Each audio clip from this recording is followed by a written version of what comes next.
नमस्कार दोस्तों, आप देख रहे हैं खबर किसान की यूट्यूब चैनल। मैं हूं आपका दोस्त अंकित शर्मा और आज हम पहुंचे हैं गौ सेवा धाम अस्पताल में और मेरे साथ मौजूद हैं पूज्य देवी चित्रलेखा जी, जिन्होंने अपनी अमृत वाणी से लाखों करोड़ों लोगों को श्रीमद् भगवत गीता का रसपान कराया है।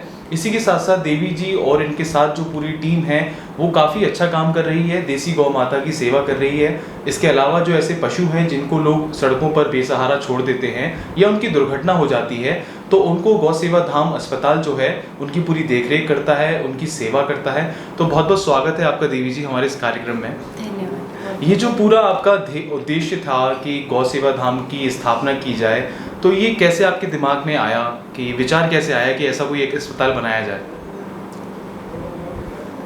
देखिए, कथा मैं 7 साल की उम्र से कर रही थी और कहीं ना कहीं जहाँ भी श्रीमद् भागवत होती थी, जिस भी गांव में, शहर में, तो वहाँ के लोग अपनी कोई भी गौशाला है उसके दर्शन कराने ले जाते थे कि आप चलिए दर्शन करिए। तो वहाँ जाकर के कई जगह ऐसा देखने को मिला कि गौशाला भी अच्छी है, सिस्टम भी ठीक बना रखा है, लेकिन कोई गाय पड़ी है और पूछा कि इसको क्या परेशानी है, तो या तो उसको कैंसर है या कोई बीमारी है। तो उनसे पूछा गया इसका कोई इलाज, कोई ट्रीटमेंट कराइए, तो उन्होंने कहा कि ट्रीटमेंट की तो कोई व्यवस्था नहीं है। गवर्नमेंट हॉस्पिटल हैं लेकिन वहाँ पर डॉक्टर्स ही नहीं होते, या होते भी हैं तो उनको कोई इतना उपचार का नॉलेज नहीं है। तो फिर मन में विचार आया कि हमें भी अगर भागवत भगवान ने इतनी बड़ी सेवा दी है तो कुछ सेवा की जाए। गौशाला तो बहुत सारी हैं, ब्रज में भी बहुत सारी हैं, लेकिन कुछ ऐसा किया जाए जिनसे गौशालाओं को मदद मिले, उनकी परेशानी ये दूर हो। तो वो मन में विचार आते ही गौशाला की जगह हमने हॉस्पिटल का कॉन्सेप्ट शुरू किया, जिससे कोई भी गाय हो, गाय की इलाज ट्रीटमेंट हो सके।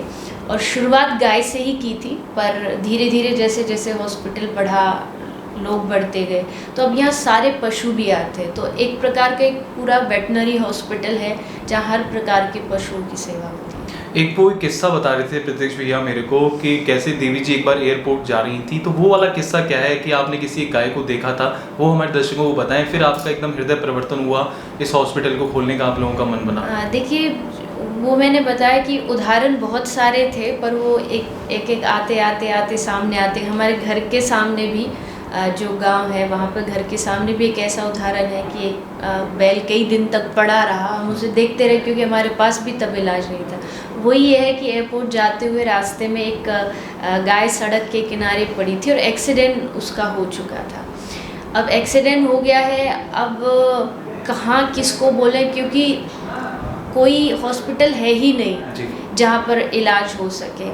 तो शुरुआती दौर पर उसको देख करके सिर्फ एक फर्स्ट एड शुरू की गई उसकी, कि चलो हमारे पास जो सुविधा उससे कर दी जाए।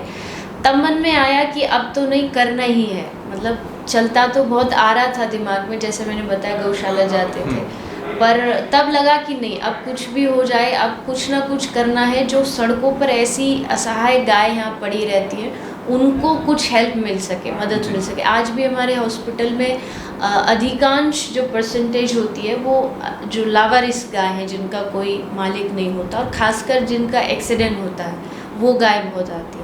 तो वो एक ऐसा पल था जब मन में ठान लिया कि ये सेवा करनी ही करनी। बहुत अच्छे तरीके के साथ आप लोग काम कर रहे हैं। एक चीज़ मैं जानना चाहूँगा, हमारे देश के युवाओं को या देश के ऐसे लोगों को क्या संदेश देना चाहेंगी जो गौपालन तो करते हैं, लेकिन एक समय के बाद जब वो गाय से उनको कुछ अर्जित होना बंद हो जाता है, चाहे वो दूध हो, चाहे घी हो, व अन्य चीज़ें हो, उसके बाद वो अपनी गायों को छोड़ देते हैं, वो एक तरीके से केवल उसको प्रॉफिट या लाभ के लिए कर रहे हैं, तो उनको क्या संदेश देना चाहेंगे? ये उनको मेरा यही संदेश है। देखिए, गाय एक ऐसा जीव है जो अंतिम सांस तक आपको देता ही देता है। चलिए ठीक है, अगर उसने किसी कारण से दूध देना बंद कर दिया है, वृद्ध हो गई है, तो भी आज के समय में अगर साइंस के हिसाब से देखा जाए तो गाय का गोबर, गाय का गौमूत्र, यहाँ तक कि कुछ कुछ स्टेट्स तो ऐसे हैं जहाँ गवर्नमेंट भी आपसे गोबर खरीद रही है। वैदिक प्लास्टर आ गया है मार्केट में जी। तो ये एक प्रकार की अवेयरनेस लोगों में आनी चाहिए। अभी लोगों को पता ही नहीं है, उनको सिर्फ इतना पता है गाय दूध देती है और दूध तक ही वो सीमित है। जिस दिन उनको पता लगेगा कि नहीं, गाय का गोबर भी उपयोगी है, अगर आप अपने घर पर भी गाय रख के अगर उसके गोबर का थोड़ा सा, किसान हैं आप, तो किसान के लिए तो गाय एक वरदान है। आज की डेट में हम देखते हैं किसान धीरे धीरे आत्महत्या करते हैं। उसका कारण क्या है? उसका कारण यही है कि किसानों ने गाय को घर से निकाल दिया, बैलों को जीवन से निकाल, ट्रैक्टर आ गए, फर्टिलाइज़र आ गए, उससे दोनों चीज़ पर नुकसान हुआ, हमारा खर्चा बढ़ा और दूसरा हमारा खान पीन खराब हुआ तो रोग बढ़े, बीमारियां बढ़ी।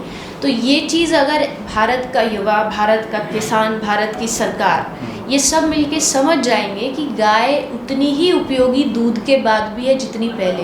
बैल, अगर आप फिर से बैलों को वही उपयोग में लाने लग जाएं किसानी अपनी खेती में या खाद में, तो मुझे लगता है जो बाहर गाय खड़ी है उनको भी पकड़ पकड़ के किसान घर लाएगा, कम पड़ जाएंगी अगर उसकी महत्व को हम समझ लें। इसके लिए दोनों चीज़ है, किसान भी थोड़ा अपना रूटीन में लाए और दूसरा सरकार भी जैसे धीरे धीरे चीज़ों को बढ़ा रही है, गोबर गैस प्लांट बने, गाय के गोबर का जो धूप बत्तियाँ होती या कुछ भी चीज़ें जिससे गाय पर आए हम लोग जी प्रोडक्ट्स बनेंगे तो अपने आप जो गाय सड़क पर है वो घर में आ जाएगी। बिल्कुल, काफ़ी अच्छी बात बताई आपने।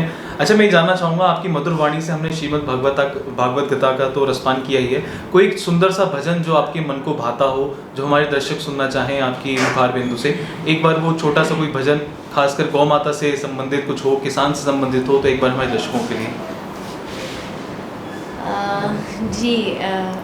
वैसे तो हमेशा मैं कथा के माध्यम से कहती हूँ, गौ माता की रक्षा के लिए निवेदन भी करती हूँ, तो छोटी सी लाइन गा देती हूँ। मेरी गौ माता की जान बचाने आ जाओ नंद नंदन, हम करते तुम्हें है वंदन, हम करते तुम्हें है वंदन। मेरी गौ माता की जान बचाने आ जाओ नंद नंदन, हम करते तुम्हें है वंदन, हम करते तुम्हें है वंदन। बहुत सुंदर भजन आपने गाया और आशा करते हैं हमारे दर्शकों को भी ये पसंद आएगा इतनी मधुर वाणी से। तो देवी चित्रलेखा जी ने कितना कुछ बताया, देश के किसानों को जागरूक होने की ज़रूरत है, खासकर उन किसानों को जिनके पास पहले से ही गौ माता है, तो आप उसको संरक्षित रखिए अपने पास में, केवल उसके दूध पर निर्भर ना रहें, उससे निकलने वाली चीज़ चाहे वो गौमूत्र हो चाहे गोबर हो, उसका सदुपयोग करें।